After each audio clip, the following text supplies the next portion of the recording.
दोस्तों I am very well aware कि इस वीडियो में किस तरह के कमेंट्स आने वाले हैं कि ये सब जुमलेबाजी है, इंजन विंजन हमसे तैयार नहीं होने वाला है। कुछ लोग ये बोलेंगे कि 10 साल से यही खबर सुनते आ रहे हैं। कुछ लोग तो ये भी बोलते हैं कि 15 साल का था तब भी मैंने ये खबर सुनी थी, आज मैं 30 साल का हो गया हूँ अभी भी यही खबर सुन रहा हूँ, लेकिन इंजन तैयार नहीं हुआ है। तो let me clarify it for you बहुत ही क्लियरली दोस्तों। जिन कंट्रीज़ ने दुनिया भर में एरोस्पेस इंजन्स को तैयार किया है, फिर भले वो अमेरिका हो या फिर यूके हो या फिर फ्रांस हो, उनको भी दशकों लग गए थे तब जाकर के ये इंजन यहाँ पे तैयार होते हैं।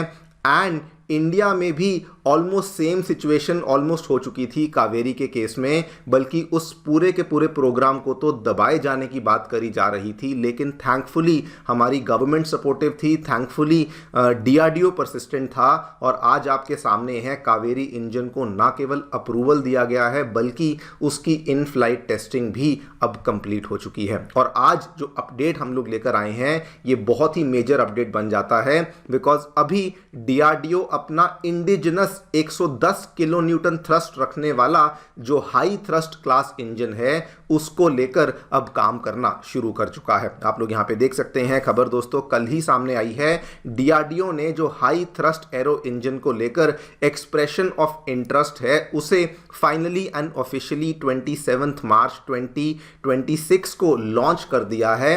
And the best part over here is कि प्राइवेट कंपनीज एंड इवन हमारा जो पब्लिक सेक्टर पीएसयू कंपनी है HAL, उसके द्वारा इस पर्टिकुलर एक्सप्रेशन ऑफ इंटरेस्ट में एक बिड को प्लेस किया गया है। क्या कुछ हुआ है सभी चीज़ों के बारे में मैं आगे चल कर के डिटेल में बातचीत करूंगा, लेकिन मैं आपको बता दूं ये वाली खबर दोस्तों जनवरी में भी सामने आई थी। तब इस चीज़ को लेकर बातचीत हो रही थी कि डीआरडीओ जल्दी ही एक्सप्रेशन ऑफ इंटरेस्ट को लॉन्च करेगा, एंड वो टाइम अब आ चुका है। And in a very very amazing response हमारा पब्लिक और प्राइवेट सेक्टर दोनों ने ही इस पर्टिकुलर एक्सप्रेशन ऑफ इंटरेस्ट में बढ़ चढ़ के बिड्स को डालना शुरू किया है। सब चीजें डिस्कस करूंगा, लेकिन यह खबर बहुत ही स्पेशल बन जाती है इंडिया के लिए फॉर टू इंपॉर्टेंट रीजंस। पहली बात तो अब यह चीज बिल्कुल क्लियर है कि गवर्नमेंट जो है वो केवल गवर्नमेंट लेबोरेटरीज के ऊपर रिलाय नहीं कर रही, बल्कि अब वो hand in hand industry collaboration को भी यहां पे लेकर चल रही है, जिस वजह से प्राइवेट सेक्टर को इनवाइट किया गया है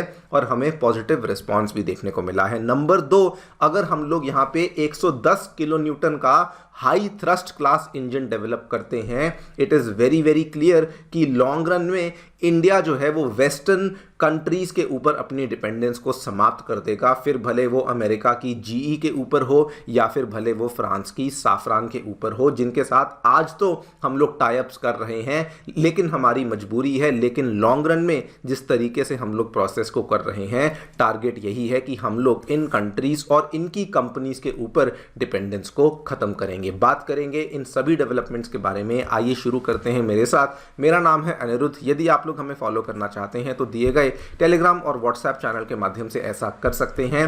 अगर आपको हमारा कंटेंट पसंद आता है तो दिए गए QR कोड के माध्यम से हमें कंट्रीब्यूट भी कर सकते हैं। Alright, directly coming to the news. अभी क्या अपडेट देखने को मिला है? डीआरडीओ के द्वारा दोस्तों अपने हाई थ्रस्ट एरो इंजन के EOI यानी कि एक्सप्रेशन ऑफ इंटरेस्ट को ओपन किया गया था ऑन 27 मार्च 2026। इंटरेस्टिंगली जैसे ही इस EOI को ओपन किया गया कुछ ही घंटों में हमें मल्टीपल बिड्स देखने को मिली हैं from both the public and the private sector companies. And यहाँ पर इवन दो ये वाली कौन सी कंपनीज हैं अभी तक डीआरडीओ ने उसकी लिस्ट को रिवील नहीं किया है, लेकिन जो रिस्पॉन्स है वो इतना शानदार आया। द डीआरडीओ ने कहा कि ये रिस्पॉन्स स्ट्रॉन्ग था और बियॉन्ड एक्सपेक्टेशंस था, यानी कि हमारे जो इंडस्ट्री पार्टनर्स हैं, हमारे जो प्राइवेट सेक्टर के प्लेयर्स हैं, वो इस चीज़ को लेकर सीरियसली बहुत ज़्यादा इंटरेस्टेड है। एग्जैक्टली बिड किसने की है? देखिए, पब्लिक सेक्टर की तरफ से तो जो बिड है वो मेनली HAL के द्वारा करी गई है, लेकिन प्राइवेट सेक्टर के प्लेयर्स का नाम रिवील नहीं किया गया। लेकिन अगर आप एक्सपर्ट्स की देखें माने या फिर एनालिस्ट की माने तो मोस्टली जो कंपनीज जो कि यहाँ पे कतार में लगी होंगी वो एक तो टाटा एडवांस सिस्टम्स है which is a very very well known player in the country. उसके बाद गोदरेज एरोस्पेस एक बहुत बड़ा प्लेयर बन जाता है, बिकॉज अगर आप देखें तो कावेरी इंजन के भी जो इनिशियल वेरिएंट्स हैं वो गोदरेज एरोस्पेस के द्वारा ही बनाए जा रहे हैं। एंड इसके अलावा अगर कोई यहाँ पे लाइन में लगा होगा तो वो मोस्टली L&T एरोस्पेस हो सकती है या फिर max to max Mahindra aerospace के द्वारा बेसिकली यहाँ पे बिड्स को प्लेस किया होगा। लेकिन like I told you, exactly जो नाम है वो बेसिकली सामने रिवील नहीं किए गए हैं। एग्जैक्टली ये क्या प्रोग्राम है पहले वो आपको बता देता हूँ, उसके बाद इसके क्या फ़ायदे होंगे वो भी डिस्कस करूँगा। दोस्तों ये प्रोग्राम जो है DRDO की GTRE gas turbine research establishment के द्वारा इस चीज़ को लेकर जिक्र किया गया था पिछले महीने कि वो लोग एक एक्सप्रेशन ऑफ इंटरेस्ट को जारी करेंगे जिसमें कि इंडिया के डिफेंस और एरोस्पेस फर्म्स को इनवाइट करेंगे। और काम क्या था, इंडिया के अंदर एक advanced high thrust class engine को डेवलप किया जाएगा जो कि बेसिकली 110 किलो न्यूटन थ्रस्ट रखने की क्षमता रखेगा। ये वाला जो इंजन है इसमें इन्होंने एक्सप्रेशन ऑफ इंटरेस्ट में इसी की डिटेल्स के बारे में चर्चा करी थी, वहीं से हमें डिटेल्स मालूम पड़ी हैं कि ये जो इंजन है 110 किलो न्यूटन के आसपास का होगा, जो कि ऑब्वियसली इंडिया के तेजस मार्क 2 और हमारे 5th जनरेशन प्रोग्राम आमका के लिए भी इस्तेमाल किया जाएगा। फर्दर इन्होंने अपने एक्सप्रेशन ऑफ इंटरेस्ट में यह भी बताया था कि जिस भी प्लेयर को हम इनवाइट करेंगे वो एक डेवलपमेंट कम प्रोडक्शन पार्टनर होने वाला है। मतलब कि जो डिज़ाइन सपोर्ट है वो तो DRDO के द्वारा दी जाएगी, लेकिन उसके अलावा manufacturing, production, certification, engine deliveries, ये सारी की सारी चीज़ें जो हैं ये उसी पर्टिकुलर प्लेयर के द्वारा दी जाएंगी जिसको भी चुना जाएगा। उसी के अकॉर्डिंग इसके अलग अलग फेजेस भी निर्धारित किए गए थे कि पहला डिज़ाइन फेज था, फिर मैन्युफैक्चरिंग फेज था, कंपोनेंट मैन्युफैक्चरिंग फेज था and ultimately full assembly integration testing वाला फेज था।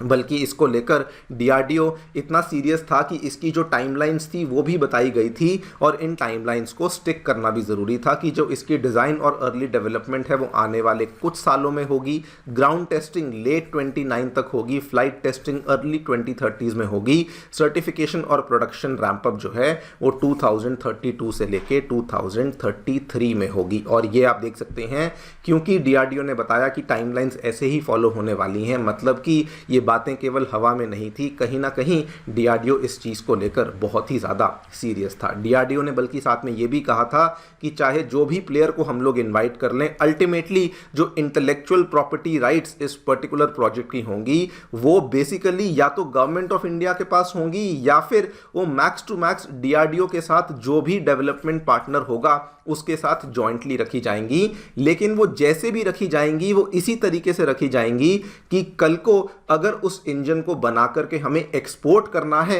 तो वो भी हम लोग कर सकते हैं। अब जितनी भी इस इंजन की डिटेल्स हैं वो हमें बेसिकली इस EOI के माध्यम से ही मालूम पड़ी हैं। नाउ द थिंग इज कि इतनी सारी कंपनीज के द्वारा इसके अंदर जो पॉजिटिव इंटरेस्ट शोकेस किया गया है, इस रिस्पॉन्स के क्या मायने हैं। सबसे पहले तो ये रिस्पॉन्स दिखाता है कि इंडस्ट्री का ट्रस्ट बहुत बढ़ चुका है। और जो मैंने आपको शुरुआत में बताया कि बहुत लोग बोलते हैं कि इतने साल हो गए, 10 साल हो गए, 15 साल हो गए, कमेंट करते हैं, इंडस्ट्री का ट्रस्ट वाकई में चेंज हो रहा है। कंपनीज बिलीव करती हैं प्रोजेक्ट एक्चुअली एग्जीक्यूट किया जाएगा।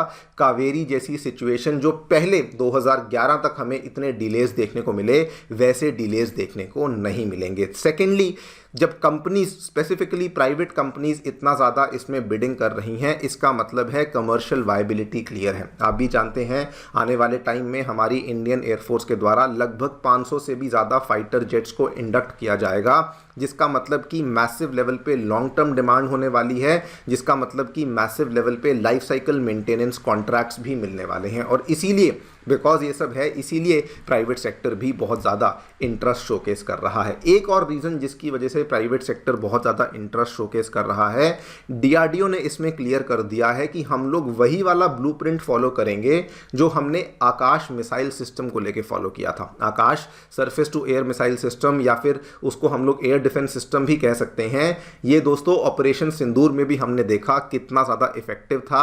लेकिन आपको बता दूं, इसको भी बनाने के पीछे DRDO ने प्राइवेट सेक्टर की काफ़ी मदद ली थी।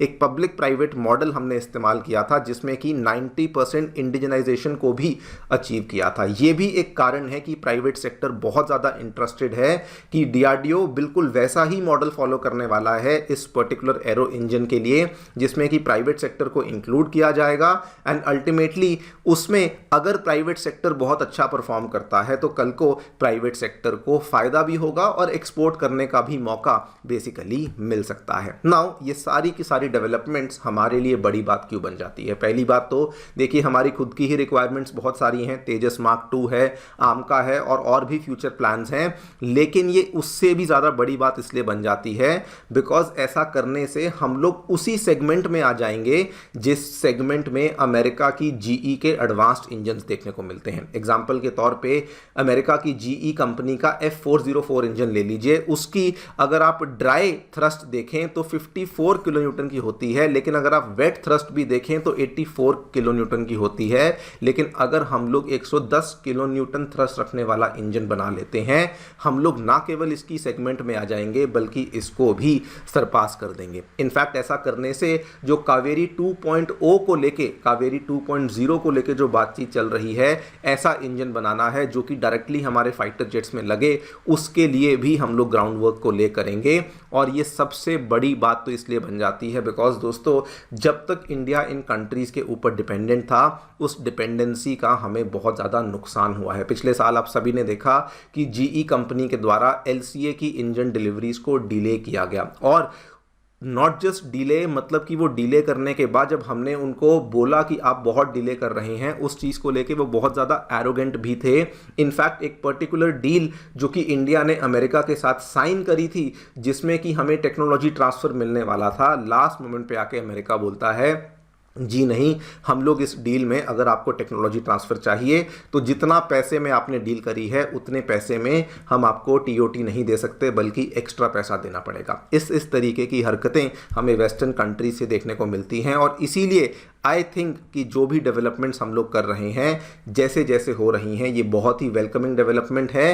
And we also have to thank the Kaveri engine programme because वहीं से इंस्पिरेशन को लेते हुए आज हम लोग कम से कम हाई थ्रस्ट क्लास इंजन को लेकर भी बातचीत कर रहे हैं। रही बात प्राइवेट सेक्टर को इन्वॉल्व करने की, दोस्तों यही स्ट्रैटेजी थी वेस्टर्न कंट्रीज़ ने फॉलो करी थी। आप जो ये बड़ी बड़ी कंपनीज़ का नाम सुनते हैं, एयरबस हुआ, बोइंग हुआ, अमेरिका की कॉलिंस एरोस्पेस हुई, UK की रॉल्स रॉयस हुई, अमेरिका की प्रैट एंड विटनी हुई, एक टाइम पे ये कंपनियां कुछ नहीं थी, लेकिन इन्हीं की सरकारों ने इनको सपोर्ट किया, टेक्नोलॉजी में सपोर्ट किया, फंडिंग में सपोर्ट किया, और आज आप देखिए ये केवल नेशनल नहीं बल्कि इंटरनेशनल लेवल पे एरोस्पेस जायंट्स बने हुए हैं। दुनिया भर में जितने भी विमान उड़ते हैं वो इन्हीं कंपनियों के द्वारा उड़ाए जाते हैं। सेम प्रोसेस आज हमारी गवर्नमेंट फॉलो कर रही है, प्राइवेट सेक्टर को इनवाइट कर रही है, उनसे बिड्स ले रही है, और हम लोग भी सेम प्रोसेस को आज आगे बढ़ा रहे हैं। देखते हैं क्या होगा। आप लोग की जो भी राय है बताएं कमेंट सेक्शन में। Thank you so much for listening. Stay tuned and stay safe.